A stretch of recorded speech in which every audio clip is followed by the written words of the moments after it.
The moon hung low over the port of Al-Safira, a pale disk framed by fractured clouds, its light glancing off rust-red roofs like a benediction withheld. Across the harbor, a dozen lanterns bobbed on fishermen's skiffs, tiny hearth fires adrift in the tide, and their trembling reflections shimmered up the stucco walls of the palace that crowned the bluff. Inside those walls, beneath carved cedar ceilings imported at obscene expense, Sultan Malik ibn Saul convened another midnight council, though council was a courtesy word the courtiers used to ease their own conscience, for no one counseled Malik anymore. He had long since ceased to listen, even to the mufti whose quotations from the Qur'an once drew thoughtful silence from him. Tonight the sultan's eyes were as hooded as the kestrel embroidered on his sash. He let the ministers speak only long enough to expose their secret fears, then sliced their arguments apart with smiles sharp as paper knives. The city, they warned, was restless. Grain prices had doubled. Water from the River Kabar reeked of oil leaking downstream from the refineries Malik had licensed to foreign firms, and lately anonymous leaflets appeared at dawn on mosque steps, accusing the ruler of selling his people's birthright for pearls of glass that glittered only in his treasury. Malik lifted a goblet, crystal shipped from Prague, his steward whispered, and watched wine swirl like captured dusk. The people, he said at last, need not bread or clean water half so much as they need the discipline of certainty. Submission, after all, is half of faith. He was fond of aphorisms he misattributed to Hadith, polishing them until they shone with an authority they did not possess. The chamberlain bowed, the vizier nodded, and even the mufti folded his hands, but the sound of their assent resembled the hush that descends over mourners before they lower a coffin. Only one listener in that room tasted the grit of those words on his tongue. Jamal al-Rashid, junior chronicler, 23 years old, ink always smudged on the heel of his hand. He stood near the back, half hidden behind an alabaster pillar, noting each exchange in quick-angled script. His father had copied manuscripts for the great library of Qartaba. His mother had taught him the arc of every Arabic letter before he could balance on two legs. For Jamal, to write was to breathe, but lately his breath caught in his chest. Each decree he recorded felt like chiseling injustice in stone. After the council dissolved, Jamal crossed the courtyard where date palms rattled in the coastal wind like bones in a prophet's dream. Above him the palace minaret pointed skyward, a needle stitched against the star-patched fabric of night. The sight reminded him of an ayah the imam recited at Friday prayer. This Quran is enlightenment for mankind, and a guidance and mercy for people who have sure faith. He mouthed the words, hoping they might anchor him, yet the palace lamp stole the innocence from every shadow. He barely slept. Not because servants banged copper pots at dawn to rouse the kitchens, but because he feared forgetting the exact timbre of Malik's voice when the ruler spoke of discipline. If the record was imperfect, history would forgive. But would Jamal? Morning delivered a sky of burnished brass. He climbed the alleys before the muezzin called far. In the bazaar, women spread carpets of saffron and cumin beneath awnings that sagged like tired wings. At a stall by the granary gates, an old imam named Farid unfolded a plain reed mat and began his weekly lesson. No podium, no scrolls, only the Quran, whose worn leather cover he stroked like the cheek of a sleeping child. Jamal often paused on his errands to listen, for Farid stitched scripture to story the way sailors stitch canvas to mast, each reinforcing the other against the gales of doubt. This time the imam opened at Surah Al-Jathiyah, verses 20 to 22. His voice carried, though he spoke as if conversing with one person who perched just beyond the circle's edge. Do those who commit evil deeds expect us to treat them like those who believe and do righteous deeds? Is life and death the same for them? Evil indeed is what they judge. A pigeon fluttered on the fountain rim. A child chasing marbles halted mid-sprint, as though the words themselves had tugged his sleeve. Farid continued, softer now. This is not merely a warning to distant kings of old. It is a mirror. Hold it too close, and you will see only yourself. Hold it too far, and you will mistake a tyrant's face for your own. He closed the book. Allah created the heavens and the earth in truth, so each soul will be repaid for what it has earned. Remember that when a ruler speaks of discipline but bleeds his people dry. Jamal felt the verses settle inside him like seeds hurled into fertile ground. He broke from the circle before the imam finished. If Malik's guards suspected him of listening too raptly, he would lose more than employment. Still, he carried the echo of Farid's recitation back through the palace gates, a hum beneath the pomp that lined the corridors with velvet hush. That evening he found, slipped beneath his chamber door, a scrap of parchment bearing Malik's seal and 5 words in crimson ink, "Prepare the Chronicle of Grace." He knew what it meant. Every year on the anniversary of Malik's coronation, A gilt-spined volume landed on the lecterns of mosques and madrasas, recounting the Sultan's supposed charity: canals dug, hospitals built, taxes lowered. Jamal was to fashion this year's edition, though the canals were clogged with sludge, the hospitals stocked only with invoices, and taxes rose each season like the tide. He stared at the order until the lantern guttered. He tried to pray, but every verse of consolation twisted into lament. Outside, thunder muttered over the sea. Rain seldom reached Al-Safira. When it did, rooftops rang like brazen cymbals summoning supplicants to judgment. Jamal blew out the wick, lay down fully clothed, and dreamed of dates shriveling on their branches while a golden goblet overflowed unheard. In the weeks that followed, Malik began to speak of a festival, grander than any before, to celebrate the completion of the King's Causeway, a road of marble and onyx linking palace to harbor so the ruler need not step in common dust. Dozens of craftsmen were conscripted. Stonemasons hammered through the noon glare until their palms split. From his window, Jamal watched them labor while he drafted sentences describing Malik's mercy. Each lie clanged against his conscience like a mallet on brass. One afternoon he slipped into the archives, a vaulted room 3 floors beneath the palace kitchens where damp seeped like guilt through every mortar joint. There, on a cedar shelf, he found a ledger compiled by his predecessor.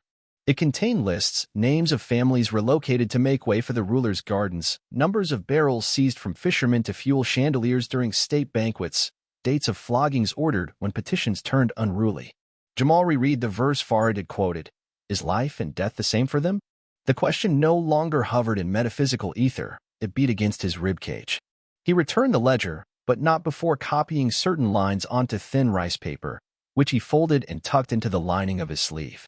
That night, the Mufti, a lean man whose shoulders once bent beneath the weight of scholarship, now stooped by complicity, entered Jamal's chamber unannounced. He gestured toward the half-written chronicle. The Sultan grows impatient, he said, voice taut as a lute string. Write faster. Invent more miracles if necessary. Truth is a relative virtue in service of stability. Jamal almost answered, but a chill lodged in his throat. The Mufti's eyes held something like pity, yet did not waver. When he left, the air smelled faintly of rosewater, a scent employed to mask the odor of decay. For dawns later the river changed color. Children shouted from the embankments that the Kabar had turned the shade of rusted iron. By noon fish floated belly up against the piers. The bazaar fell strangely hushed. Even beggars paused, as if wondering whether petitions to the palace might now require parchment dipped in blood. Malik issued a proclamation blaming rebels in the eastern hills for sabotaging a refinery pipeline. Rewards were posted for informants. Jamal, summoned to read the decree aloud in the grand square, felt sweat tunnel between his shoulder blades. He stood on a cedar dais studded with turquoise. As he recited the Sultan's words, treachery, an affront to civilization, swift retribution, he saw Farid among the crowd. The Imam's gaze did not accuse, but it seemed to say, remember who records the deeds, and who weighs them. That night the wind shifted. Oil fumes drifted inland, mingling with the scent of jasmine from the royal garden. Jamal drifted between sleep and vigil, haunted by visions of a river carrying not fish but souls downstream, each soul bearing a ledger of its own. In one dream, he saw Malik drinking from a crystal goblet. When the Sultan tipped it back, black water spilled across the marble floor and formed words, evil is what they judge. He woke before dawn and dressed without lighting a lamp. The chronicle lay on his desk, half complete, gold leaf curling at the edges like something unwilling to be gilded. He gathered the pages, slipped them into a satchel, and stepped into the corridor. 2 guards dozed by the servants' stair. Jamal descended quietly, sandals whispering over stone. In the servants' yard, cats prowled among crates of pomegranates stacked for the festival. Beyond the wall, torches burned along the unfinished causeway, each flame a mute sentinel under the bruised sky. He made for the eastern gate, but a shout froze him mid-stride. Metal scraped from a scabbard. A hand clamped his shoulder. In the flicker of torchlight, he recognized Captain Nadir, commander of the palace guard, whose loyalty was rumored to be purchased not by coin but by secrets the Sultan kept locked in a mahogany chest. Where do you wander, scribe? Nadir's breath smelled of coffee and something sour. Jamal said he sought the Mufti's quarters to confirm a citation. Nadir's eyes knifed through the dusk, assessing weight of satchel. Then, unexpectedly, his grip loosened. Be quick, he muttered. Dawn brings audit. Jamal hurried on, heart drumming louder than his footfalls. Only later would he recall that Nadir's pupils had dilated like those of a man who has glimpsed disaster looming but cannot outrun its shadow. Outside, The first call to prayer trembled on the horizon. Jamal diverted from the path to the Mufti's study and instead slipped into the royal stables, where a single gray mare, symbol of Malik's lineage, rested. He had no bridle, but the mare lowered her head as if recognizing a fellow captive. He mounted, clutched the satchel, and urged her toward the postern gate that servants used to ferry hay. No guard challenged him. Perhaps the mare's silhouette conjured the ruler's own procession. They galloped through the olive groves, whose drumming earth still wet with dew. Overhead, dawn bruised the east, a smear of apricot and slate. Jamal did not know where he rode, only away, toward voices that still dared recite verses without trimming them to fit a tyrant's tongue. Behind him the palace domes dwindled to toy baubles. He thought of Malik, perhaps waking to reviews of the festival itinerary, unaware that a single scribe had absconded with narratives yet unwritten. And he thought of the Aya's promise, each soul will be repaid for what it has earned, and they shall not be wronged. The mare crested a ridge. Before Jamal stretched the valley of Wadi al-Lail, where nomads pitched their goat hair tents under constellations older than any crown. He felt, for the first time in months, the faint swell of possibility, like a seed cracking open at the scent of rain. But possibility is a fragile resin. In the valley, smoke curled above one cluster of tents. Not hearth smoke. This plume was thick, gray-black, the color of grief. As Jamal approached, he saw charred poles, shattered pottery, hoof prints gouging the dust. Women knelt among the ruins, wailing. A boy staggered past, clutching a lamb burned hairless.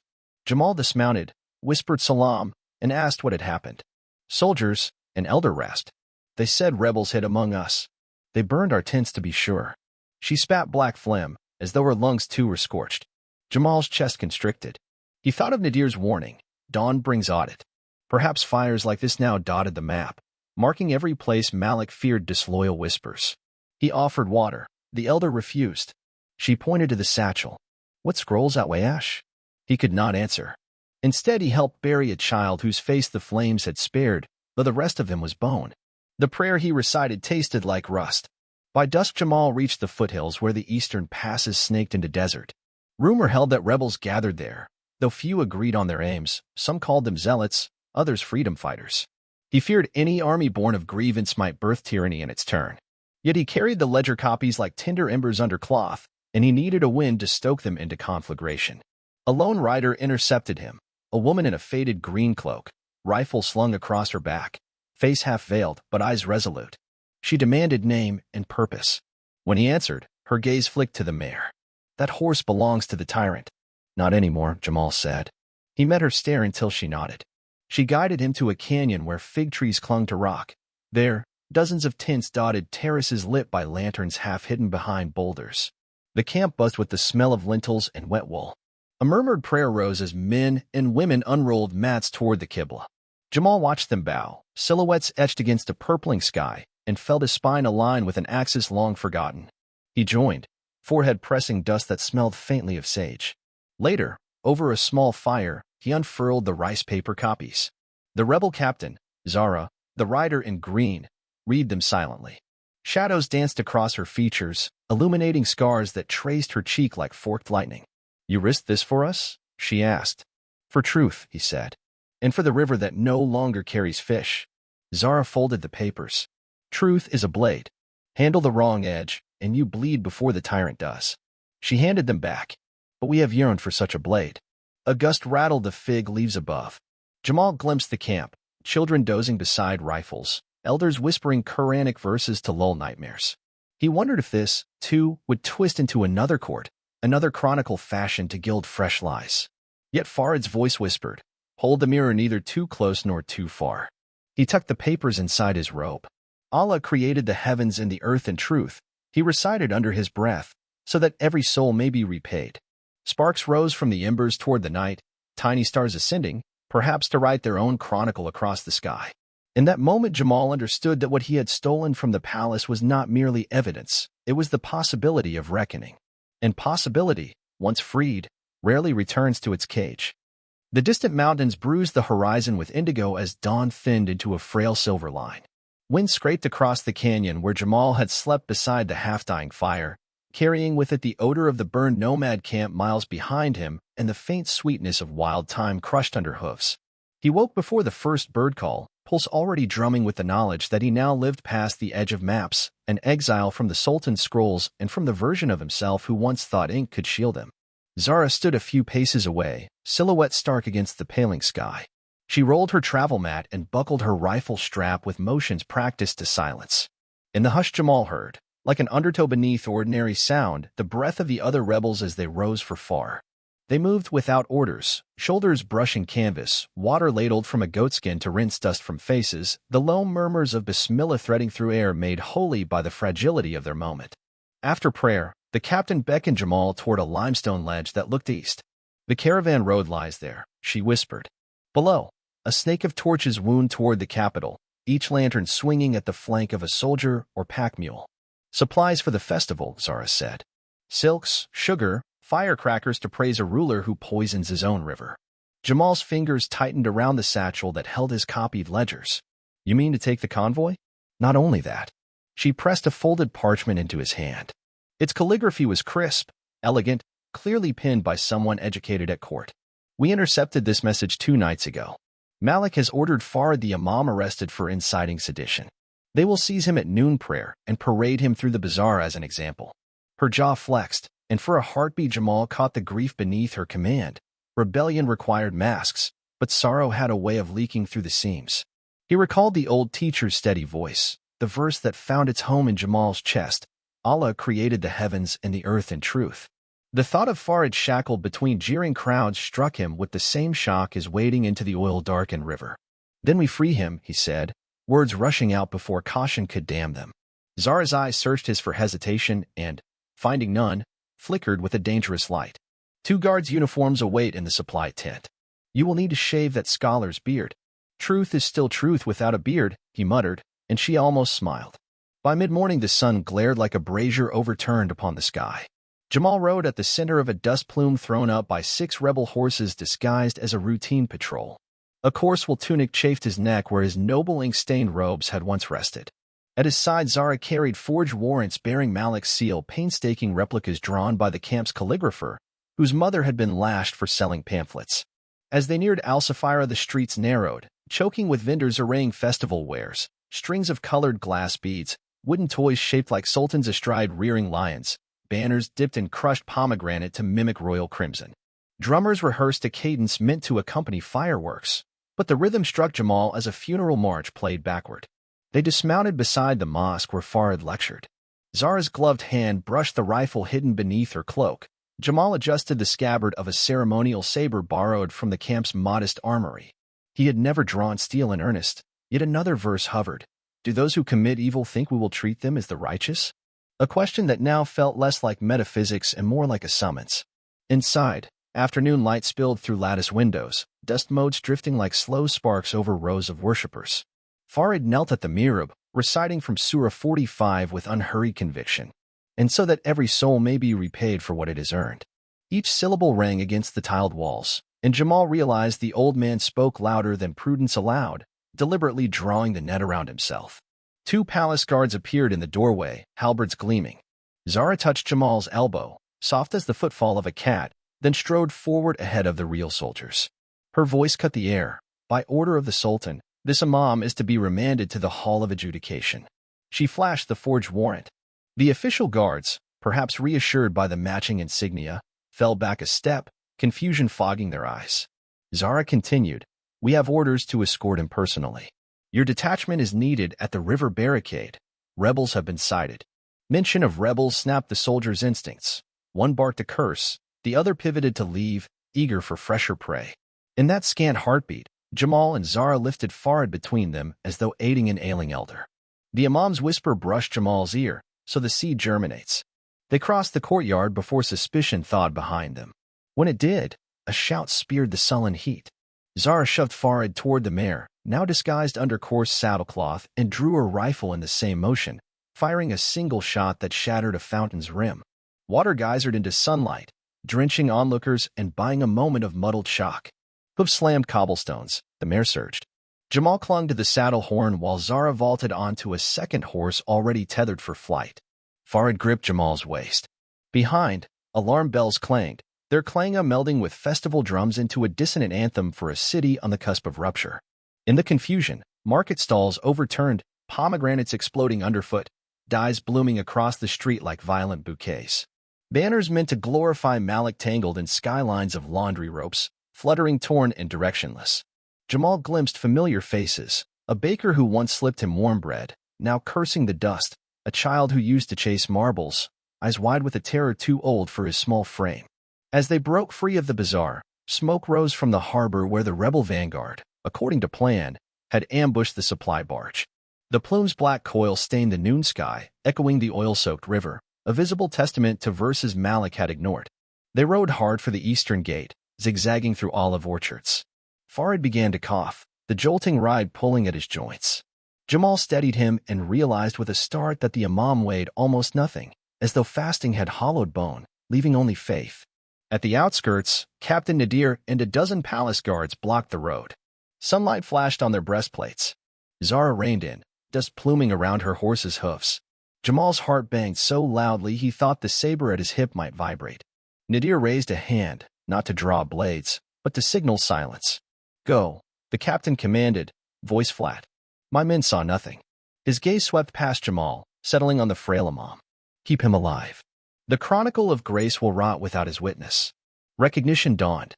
Nadir had loosened his grip on Jamal nights ago. Now he opened the gate to treason. For an instant Jamal saw the soldier transformed, not into hero or villain, but into an accountant of eternity, gambling on which column might outweigh the other when the final ledger closed. Zara offered no thanks, only a brisk nod that acknowledged shared peril. They galloped onward, hooves drumming like the opening beats of a storm.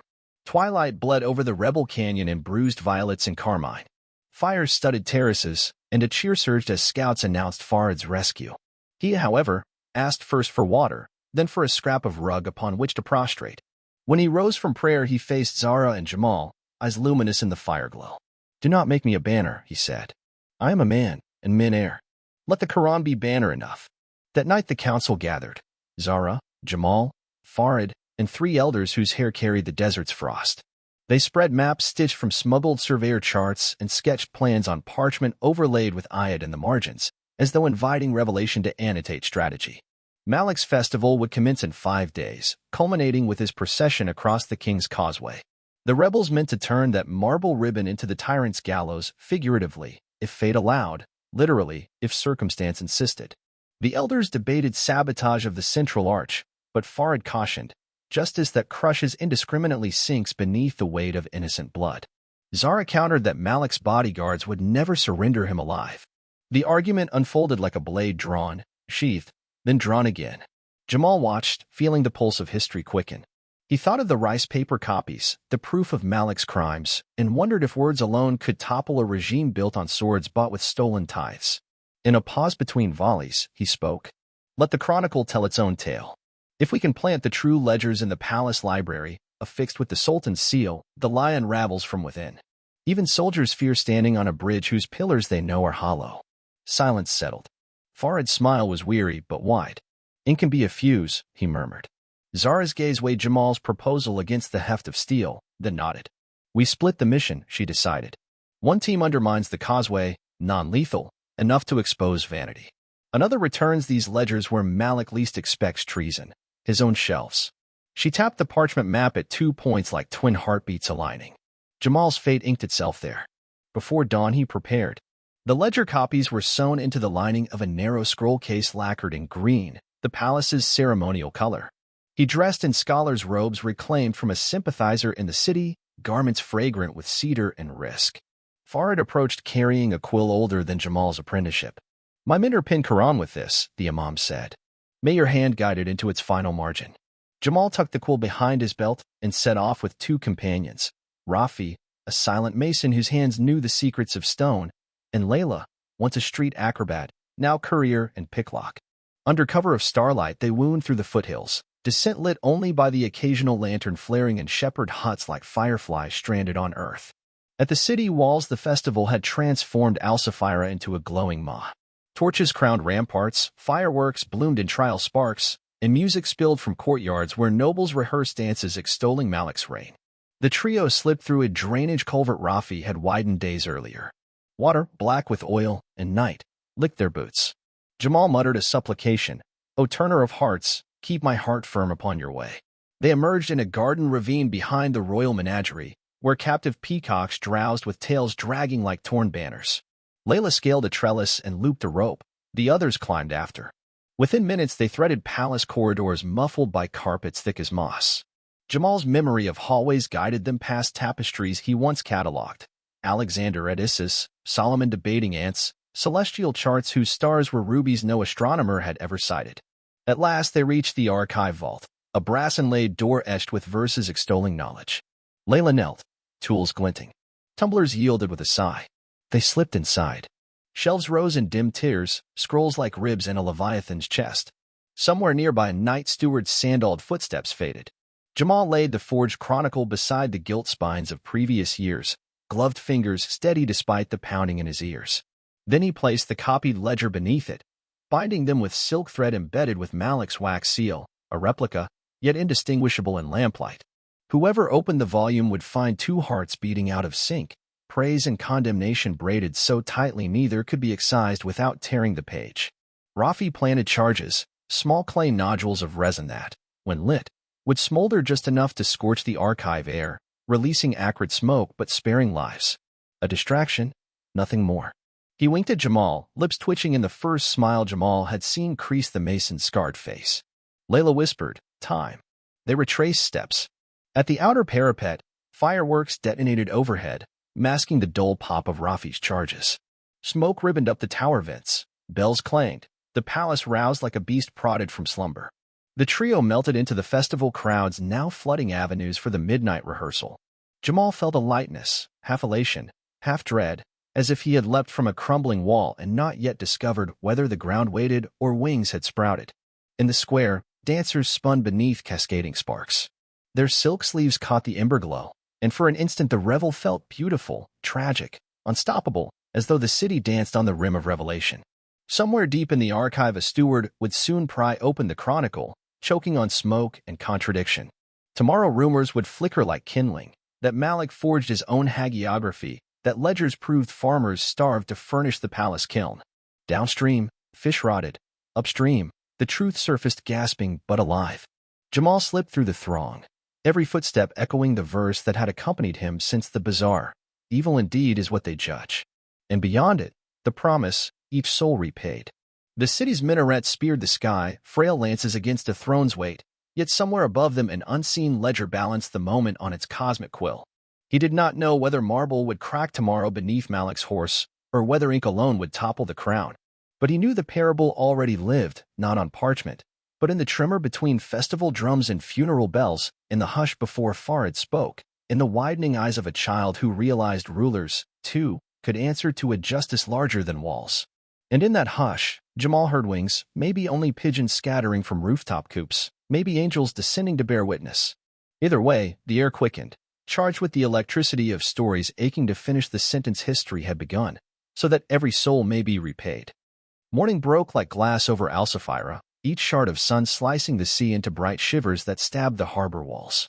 But inside the palace archive, now a gaping ribcage stripped of its golden lining, the dawn came as acrid smoke curling up spiral staircases, smudging frescoes of paradise with a soot-tongued warning.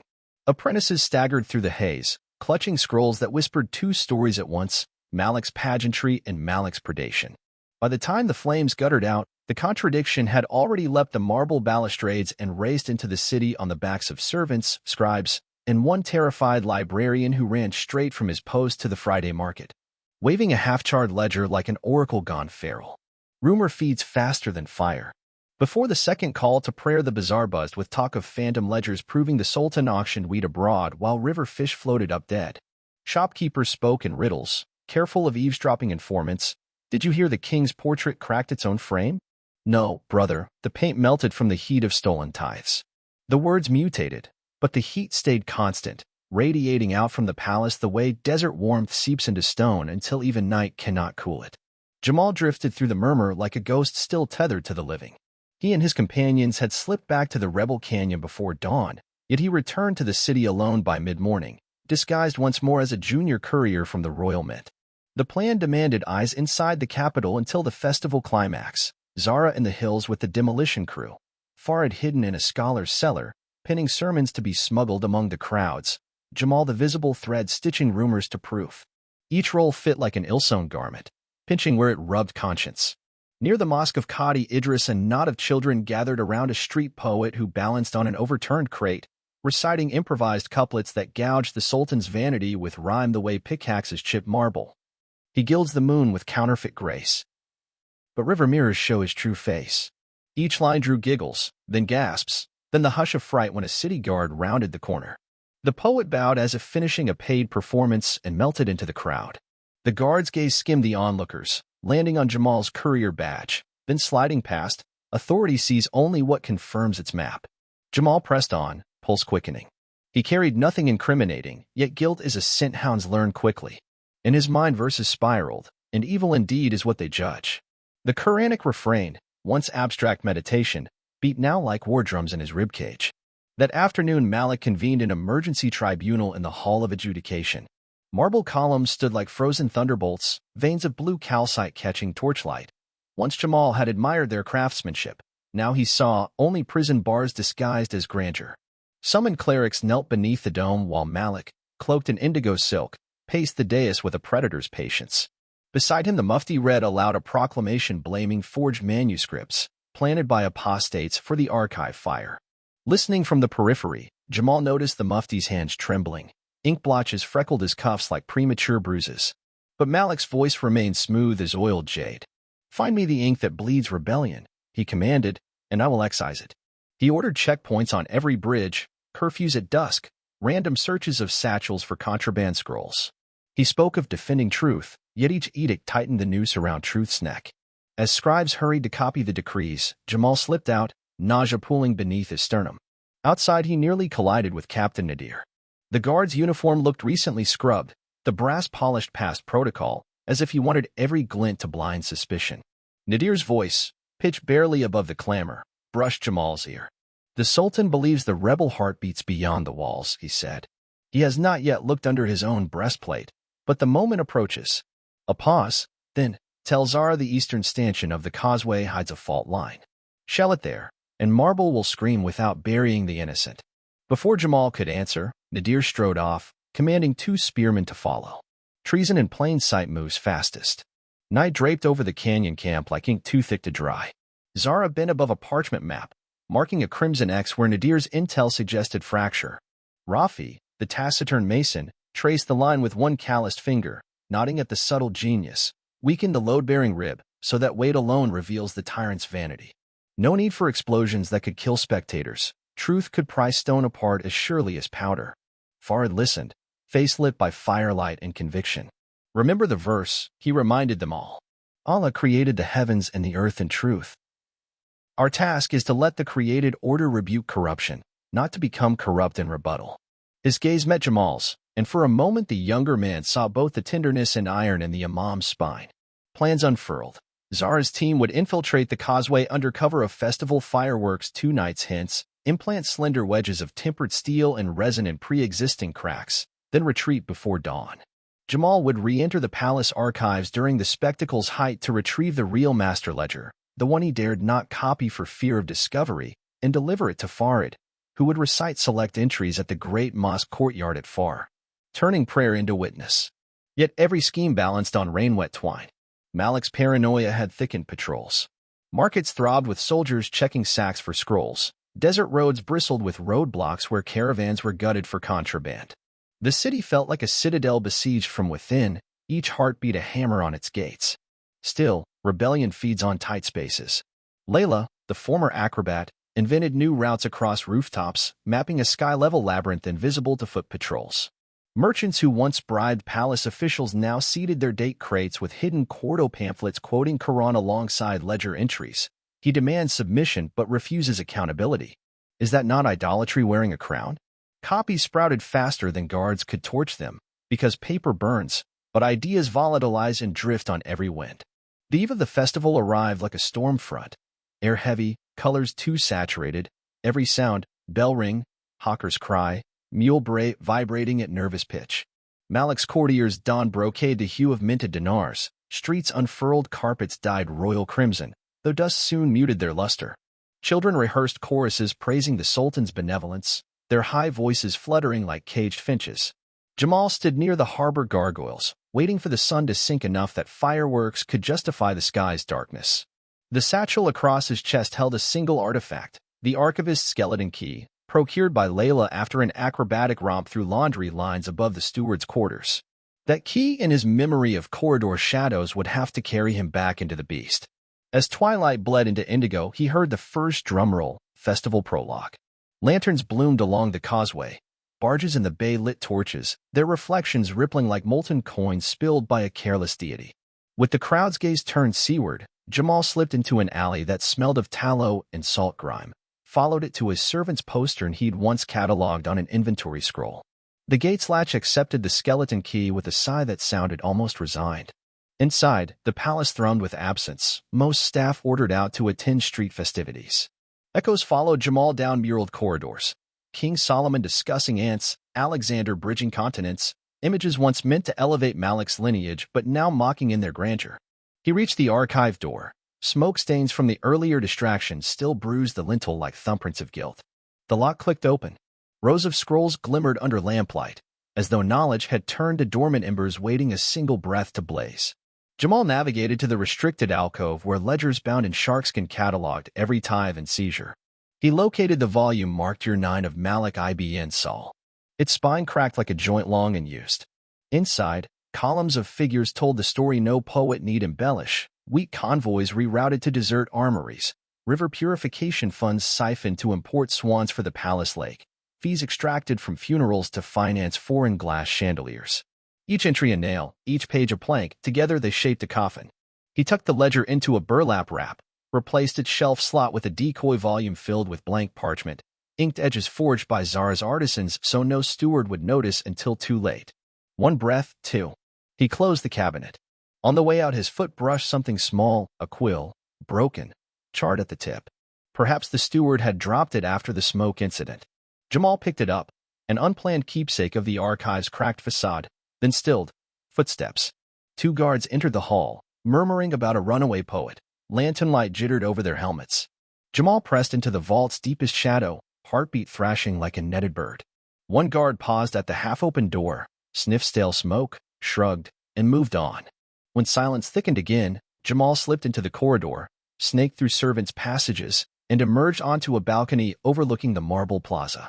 Below, Malik's entourage assembled for a midnight rehearsal promenade. Trumpeters, lute players, costume dancers with flares strapped to wrists. Malik himself wore an ivory cloak that caught torch glare like sun on bone. Yet Jamal's gaze snagged on the mufti beside the sultan, face waxy, eyes rimmed crimson.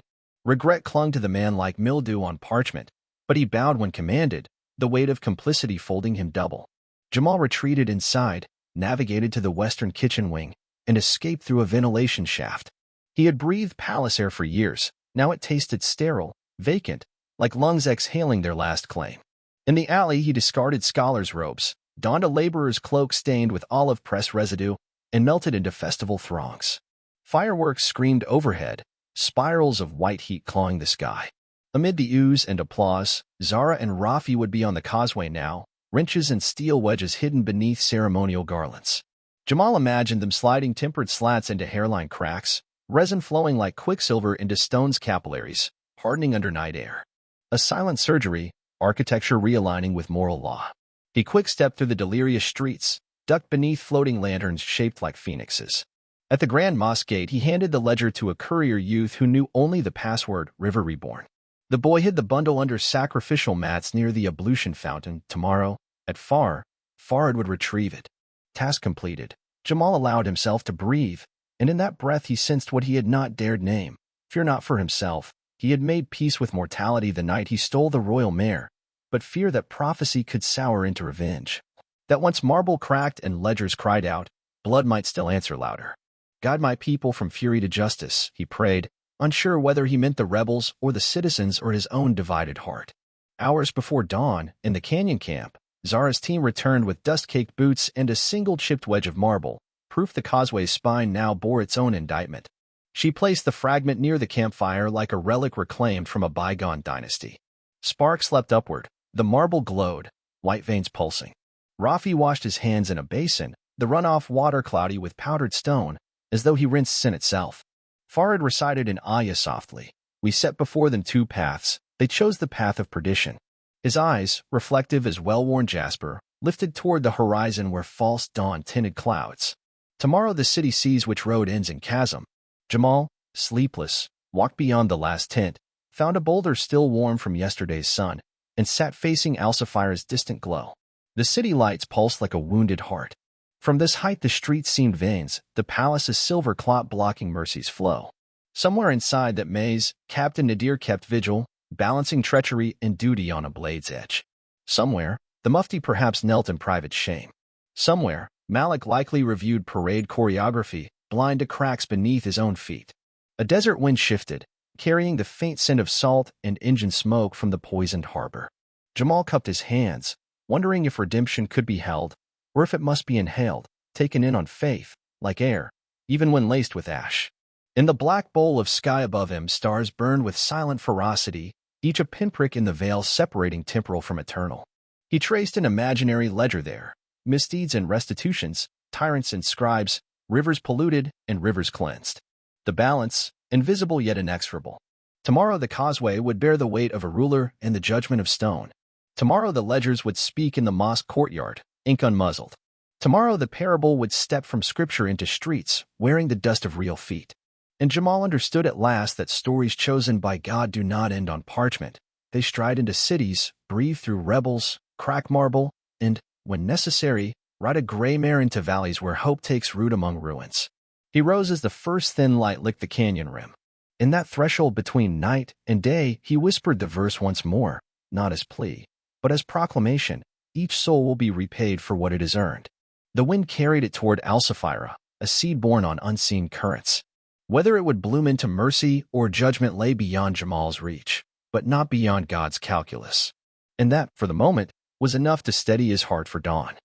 The city awoke to festival drums and uneasy murmurs, percussion echoes threading through alleys where dust still drifted from the night's clandestine renovations. Dawn light glimmered off the King's Causeway, gilding its onyx balustrades in deceptively tranquil amber. Silver pennants snapped in the sea breeze, disguising the subtle fissures Rafi and Zara had coaxed open, hairline fractures that ran like veins of frost beneath the marble skin, invisible until weight and resonance conspired to give them voice. Across Al-Safira, bakers and moneylenders, porters and scholars, even the half-drunken night watch lingered on rooftops to watch the procession they'd witnessed every year without incident. But this year the air itself felt heavier, the sky a taut drumhead waiting for the first crack. Rumors of hidden ledgers had multiplied overnight like mycelium beneath leaf litter, an unseen network feeding off royal decay. Some swore they'd touched the charred pages, others claimed to have spotted Captain Nadir handing scrolls to beggars. Fact and fable blurred, yet belief gathered mass, pulling eyes toward the minarets where Farid's voice would soon rise. Farid himself, in a borrowed wool cloak, stood within the mosque courtyard, the master ledger wrapped in oiled cloth at his feet. Elder students formed a semicircle, shielding him from casual view. The imam rinsed his hands at the fountain where koi once swam before the water had darkened, then faced the eastern sky flushed with coral streaks. He began recitation, not with the customary Surah Al-Jathiyah, but straight into the parable's heart. Do those who commit evil deeds expect us to treat them as those who believe and do righteousness? Evil indeed is what they judge.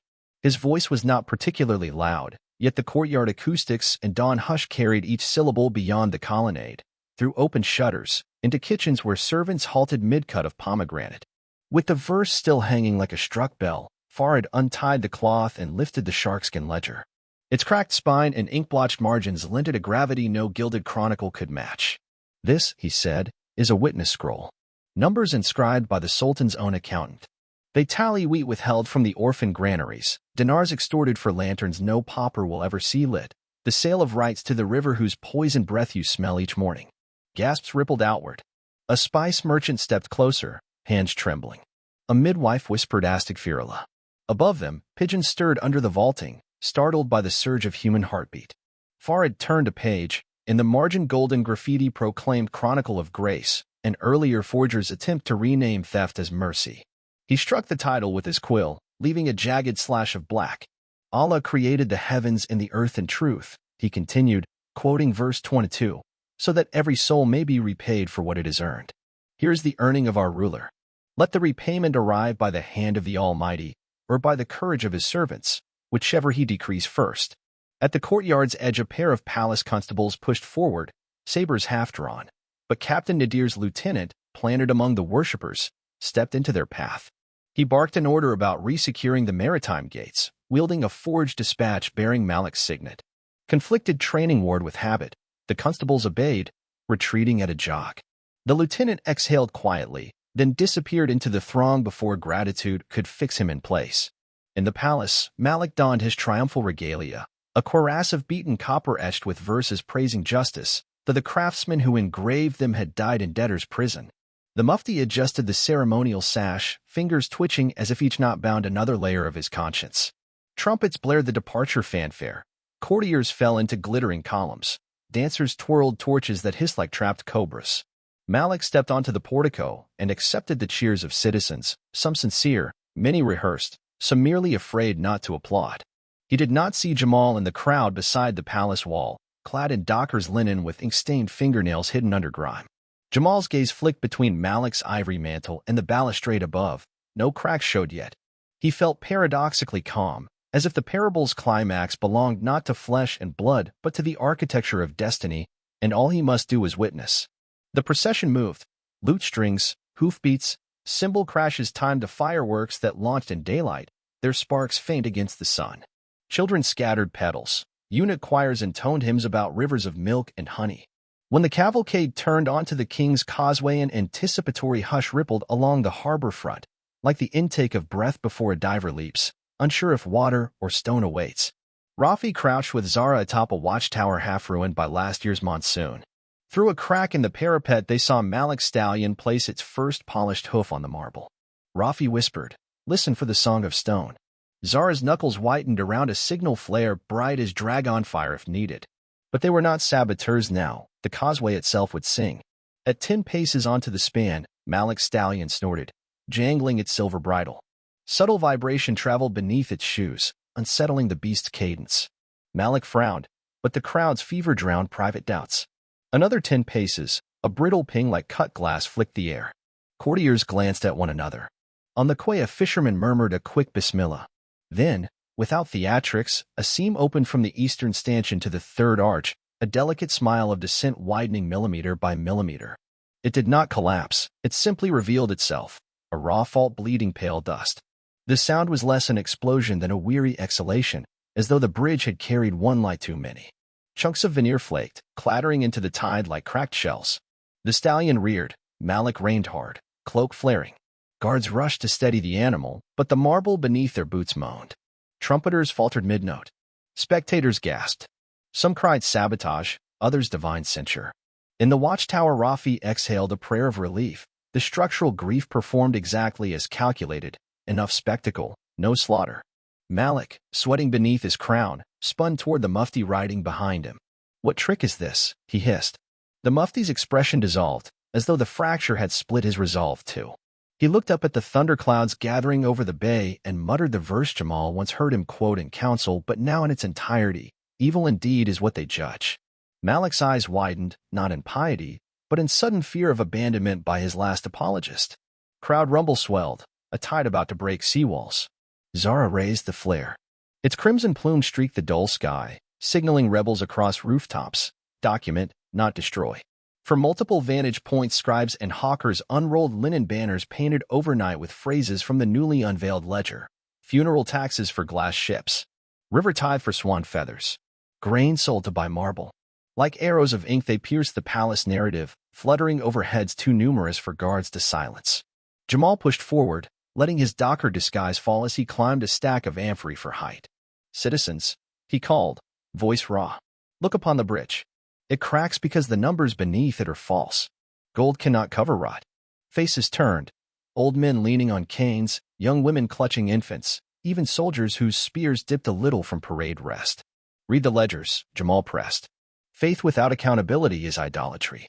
The Qur'an calls us witnesses unto justice, even against ourselves, even against a ruler." Below him, 2 guards advanced. Jamal seized a banner scrap tossed by a pamphleteer, quoting the ayah in bold Kufic, that every soul may be repaid. He held it like a shield molded of words. The guards hesitated, as though the verse carried voltage no armor could ground. A stone sailed from somewhere, striking one soldier's helm. He reeled, and the duo retreated into the confusion. Inside the mosque courtyard, Farid finished reading a final ledger entry describing the purchase of 300 Bohemian crystals for palace chandeliers on the same date an entire ward of Al-Safir's infirmary had its funding cut. He closed the book and raised his palms. "O Allah, we have recited. Now decree." A shudder ran through listeners, not fear, but release, like joints popping back into place after long misalignment. Murmured Amin spread, thunder low and resonant. At that instant the call to dur erupted from a score of minarets. The muezzin's refrain braided with the chant of protesters pouring into squares. Truth, truth, truth. A flock of pigeons burst skyward, wheeling over the fractured bridge where Malik's procession had stalled in humiliating stalemate. Captain Nadir, astride a dappled mare behind royal ranks, turned to his officers. "Secure the Sultan," he ordered, keeping his voice steady, "then fall back to the palace." But some soldiers stared at the crack, at banners quoting Qur'an, at townsfolk brandishing ledgers through the railings. History's current tugged them downstream. Obedience felt suddenly heavier than defiance. One lieutenant knelt, removing his helmet in silent apology to the crowd. Another slung his spear and began directing civilians away from danger rather than toward arrest. Nadir watched the tide turn and murmured, "So be it." He gestured. The loyal inner guard encircled Malik and retreated step by wary step. Malik tried to speak, but each word drowned in jeers or, worse, in indifferent silence. Absent adoring echo, his proclamation shrank to brittle splinters. He cast a final glance at the mufti, who had dismounted and joined a knot of scholars now debating aloud whether royal decrees overrode Qur'anic injunctions against misappropriation of trust. The mufti's shoulders shook, whether sobs or laughter, none could tell. By mid-afternoon clouds bruised the horizon. Thunderheads marched in ranks like an answering army.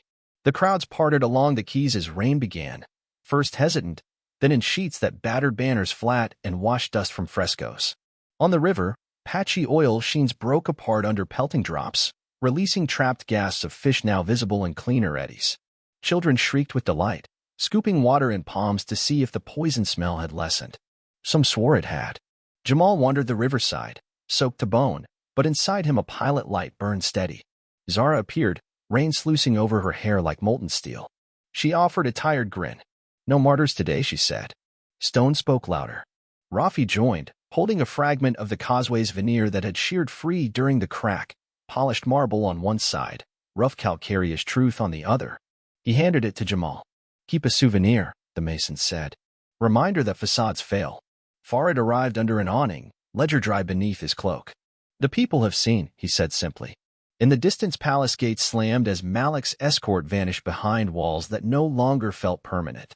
Rumor suggested certain regiments refused entry, choosing instead to garrison public squares and declare neutrality until an inquiry, guided by Qur'anic principles, could convene. Lightning forked, illuminating the skyline where minarets and palace domes stood together against storm glare. Jamal closed his eyes, letting rain scour the ink on his skin, the fear from his lungs. He thought of that seed of possibility tossed months ago between Farid's verses and his own reluctant courage. It had sprouted not into vengeance, but into collective awakening, messy and unfinished. The parable walked now, wet-footed and shivering, yet alive among them. Farid lifted his face to the downpour. In the scripture it is said, "And he sends down water from the sky and revives the earth after its death." Perhaps the river, too, will find revival. He opened the ledger once more, letting clean rain blur the ink of Malik's misdeeds.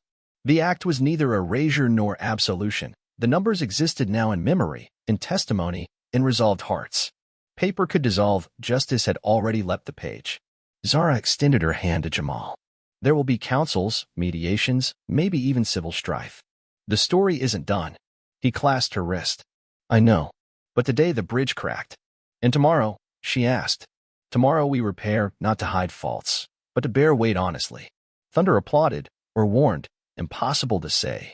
Yet through the storm Jamal heard again that unseen ledger in the sky, pages turning beneath celestial quill.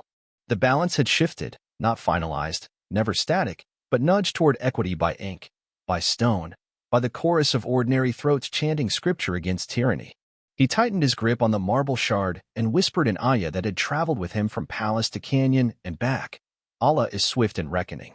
The rain fell harder, drumming rooftops, sluicing through gutters, racing toward the sea where currents would carry it past cracked causeways and cleansing river mouths, out into boundless water under a sky clearing by increments.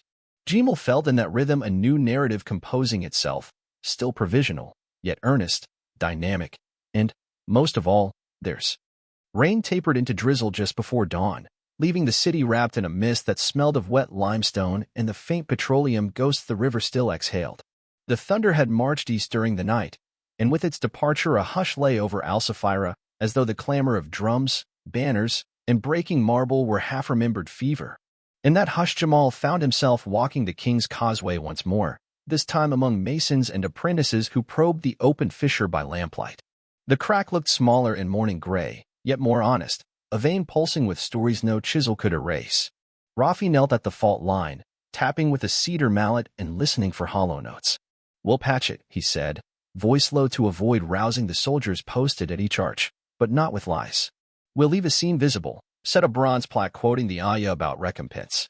"Let feet remember where power stumbled." He glanced at Jamal, eyebrow raised. "Think the new council will approve?"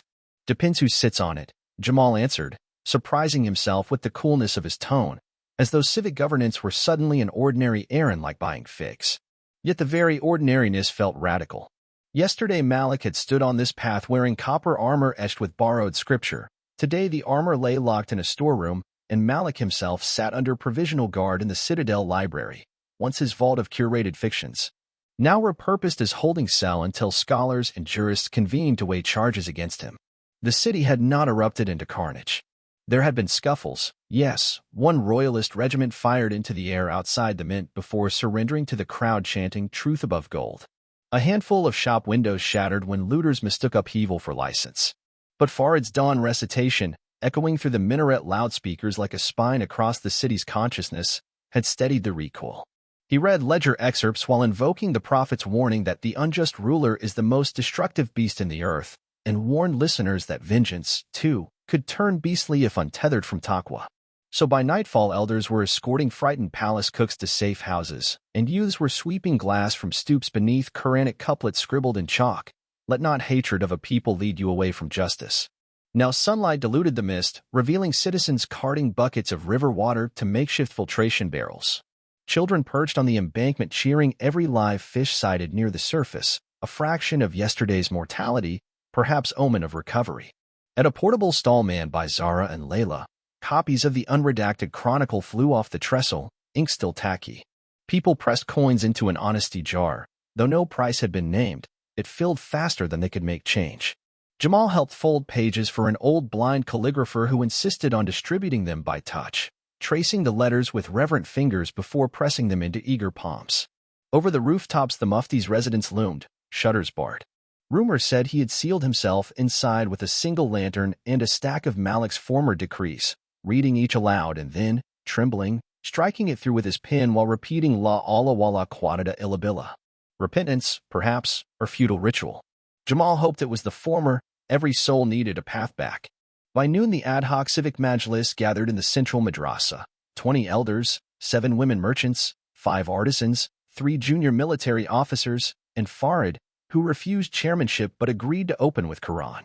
He chose Surah Al-Nisa, verse 135, "Stand firmly for justice, even against yourselves or your kin." Then he stepped aside, leaving the dais conspicuously empty until Zara mounted it in plain linen, rifle absent, authority earned not from weapon but from the hush that greeted her. She called first for an inventory of immediate grievances: river cleanup, grain reserves, hospital staffing. No talk yet of crowns or constitutions. "We cure arteries before we sculpt new rings," she said, echoing Rafi's masonry metaphor. Debate spooled for hours: tax remission schedules, guard retraining, confiscation versus preservation of royal art. Jamal sat near the doorway, transcribing minutes with the same steady hand that once forged Malik's praises. Yet each stroke felt lighter now, as though the reed pen had shed weight with its deceit. Between clauses he glanced out the window where patches of blue pushed through retreating storm. The sense of provisional equilibrium reminded him of early drafts, words still fluid, margins wide with possibility. A runner burst in near dusk, breathless. Captain Nadir requested audience. He had news of foreign envoys anchored offshore. The hall murmured Malik's investors would not relinquish privileges easily.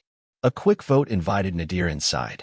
He reported that 3 frigates bearing the chartered refinery insignia had signaled intent to protect commercial interests, a phrase everyone translated as armed leverage. The Majlis fell silent until Farad spoke.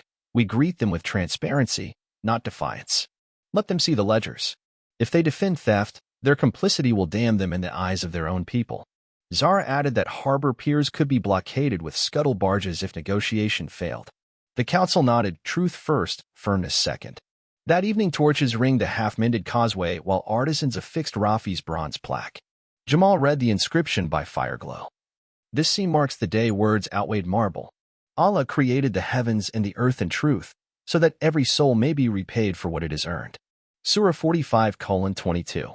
Below, in smaller script, another line, repaired but not hidden, 14th of Shaban, year 9. A date recalibrated, no longer Malik's regnal tally, but the lunar calendar shared by pauper and prince. After curfew, Jamal wandered the deserted palace gardens, ivy dripping from pergolas, lotus leaves gleaming under lanterns now dimmed to half-light for austerity's sake. He found the stable where the gray mare nickered softly at his approach. Her mane smelled of rain and hay. He stroked her neck, remembering their night flight. Soon you'll go home, he whispered, though he wasn't sure where home lay for either of them. Footsteps on gravel. Farad emerged, cloak bearing droplets that shimmered like tiny moons. The ledger ink has bled into every sermon within a day's ride, he said, settling beside the rail. Truth travels faster than caravans when fear no longer erects checkpoints. He looked up at the palace silhouette. Do you think they will execute him? Jamal pictured Malik behind lattice windows that once framed dominion, now framing dusk. If the council lives the verse, punishment will mirror the crime, privation of power, restitution, not blood. But verses can buckle under anger. Farad hummed assent. I have composed khutbah for Friday, he said. It ends with Surah Yusuf. Indeed, whoever fears Allah and is patient, Allah does not allow the reward of the doers of good to be lost. Patience must guide justice. He touched the mare's muzzle, then Jamal's arm. You fear what happens after stories climax. That is natural. Stories untended rot like wheat in damp granaries. So we tend them together. Morning of Malik's inquiry dawned cloudless. The madrasa courtyard brimmed, scribes under silk awnings, guards without helmets by council order, townsfolk perched on walls like sparrows. Malik was led in wearing a simple wool tunic, wrists bound but head unbowed, yet his eyes flicked to the cracked causeway visible over rooftops, and a tremor crossed his jaw. Charges were read aloud, not by Zara or Nadir, but by a 10-year-old orphan from the Riverside ward whose education fund had disappeared into chandelier accounts. She stumbled only once on the phrase misappropriation of communal endowment, then repeated it louder until the syllables landed like pebbles in still water. Malik flinched. Jamal, recording from the dais, noticed the boy's sandals were patched with twine. Witnesses followed. Fishermen whose catches died, physicians who lacked gauze, the charred nomad elder who had lost tents to punitive fire. She hobbled to the stand, lifted a soot-stained fragment of canvas, and said, "This is our ledger." Her statement required no flourish.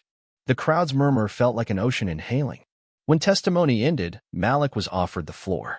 He began with practiced eloquence, foreign contracts, modernization, the burden of rulership, but each rote defense hung in air like smoke with no wind to carry it.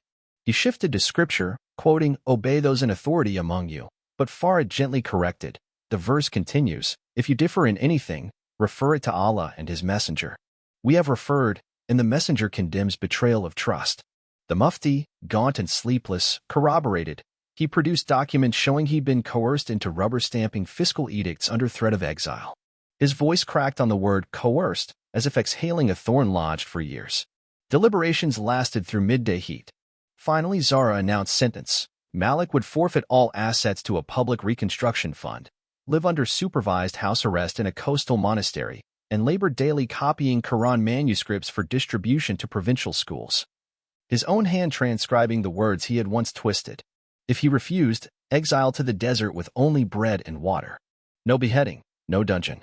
The crowd erupted, not in bloodlust, but a layered sigh, half relief, half incredulity that restraint was possible. Even some palace loyalists wept, unburdened of dread's momentum. Weeks unfolded like freshly laundered linen, creases still visible, but usable. Foreign envoys, shown audited ledgers and streets filled with volunteers dredging sludge from the Kabar, chose negotiation over force. Their profits would shrink, but contracts, now transparent, promised stability. The Madrasa Majlis evolved into a provisional senate with rotating chairs. Farid declined permanent office yet delivered weekly homilies on water equity and prophetic governance. Rafi oversaw bridge repairs while training apprentices to leave expansion joints uncompromised. Layla organized rooftop courier guilds delivering minutes to every district. Captain Nadir drilled a civic guard whose first oath referenced the Quran's injunction against oppression. One sunset Jamal climbed the minaret where he'd once hidden from patrols. The city stretched beneath him, domes glazed by evening gold, mended causeway gleaming with honest scars, river reflecting dusk in cleaner swaths. He opened a blank notebook, the first free of royal seal, and began a new chronicle. Not grace, not glory, simply Al-Safira. Witness year 1.